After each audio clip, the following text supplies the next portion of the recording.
पेपले आफ्नो करियरको as a manager हजारौँवटा गेममा चाहिँ लिभरपुललाई 3-0 को हार नराम्रोसँग चखाइदिएका छन्।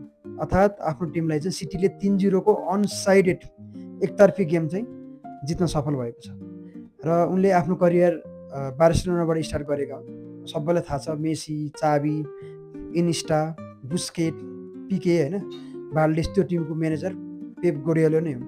र त्यो टिम जसले हेर्यो, जसले देख्यो, म आफै रियल मैड्रिड फ्यान भए पनि त्यो भन्दा राम्रो फुटबल सायदै सबैले त्यो भन्दा अगाडिदेखि नै हेरेको मान्छेहरूले पनि त्यही भन्छन् र हामीले त्यो बेलादेखि हेरेको मैले पनि त्यो सबैभन्दा ब्युटिफुल फुटबल र एकदमै वान साइडेड डोमिनेट जुनसुकै टिमलाई पनि गर्ने भनेको त्यो टिम थियो।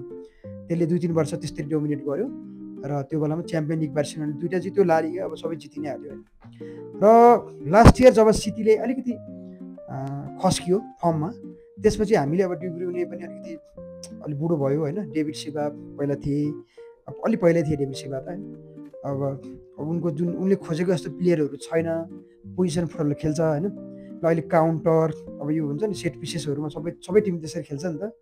र उनको टिमले चाहिँ अब त्यो उनको ट्याक्टिक्स चाहिँ आउटडेटेड भयो होला भनेर धेरैले शङ्का गरेका थिए। तर उनले यो वर्ष कमब्याक गर्दै सबैलाई एउटा आफू किन जिनियस हो भन्ने कुरा चाहिँ प्रमाणित गरिदिएका छन्। र सिटीले सबैलाई थाहा छ सिटीले कसरी वान साइडेड डोमिनेट गर्यो हैन प्रिमियर लिगमा। ल उनी आएदेखि पक्कै नै अब यो हेर्नुपर्छ स्टार के छ हैन। 4वटा लगातार 3टा हो कि 4वटा त प्रिमियर लिगै जितेको छ।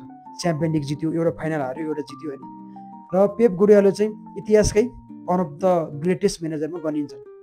र सिटी फ्यानहरू पहिला पेप गार्डियोला आउनभन्दा अगाडि चाहिँ युनाइटेड, लिभरपुल, चेल्सी, आर्सेनल हैन, यो थियो नि त इतिहास भनेको त। तर पेपले नै सिटीलाई एउटा छुट्टै एकदम हिस्टोरिक क्लब हैन, एउटा कल्चर निर्माण गरे हैन। त्यो नयाँ एकदम हुन्छ नयाँ मुकाम भन्छ नि हिन्दीमा के भन्छ त्यस्तोमा पुर्याउनु चाहिँ पेप गार्डियोलाको ठुलो हात छ। र nothing just respect for Pep Guardiola. र यो वर्षको अब प्रिमियर लिगको टाइटल रेस पनि आर्सेनल र सिटी बिच नै हुने वाला देखिएको छ।